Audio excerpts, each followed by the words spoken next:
CEP, c'est un conseil en énergie partagée. C'est le conseil qui est partagé, pas l'énergie.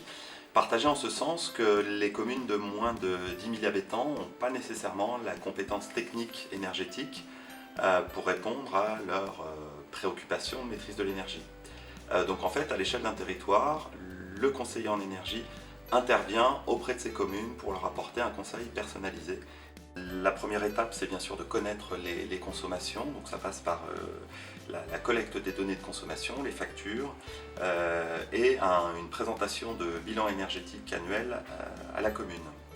Le second temps, c'est qu'à partir de ce bilan, on détecte les bâtiments ou les postes de consommation les plus élevés ou ceux sur lesquels la collectivité souhaite conduire des opérations de rénovation thermique.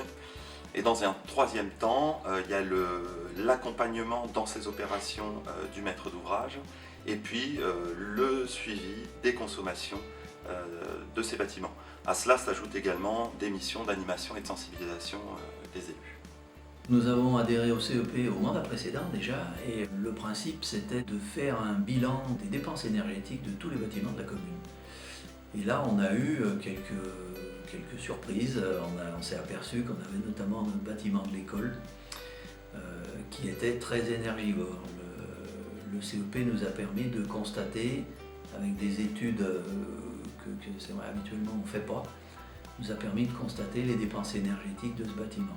Il y a des gros chantiers comme l'école où ça coûte un peu plus de 400 000 € pour avoir quelque chose de très confortable.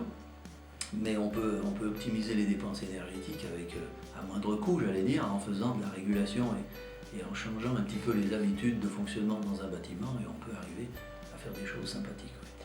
Et l'intérêt aussi du CEP, c'est que ça continue. Ça, c'est pas uniquement un bilan qui s'est fait il y a 3 ans, c'est réactualisé tous les ans. L'intérêt, ça va être quand on aura remis en fonctionnement le bâtiment école, de voir si on arrive vraiment à l'objectif fixé.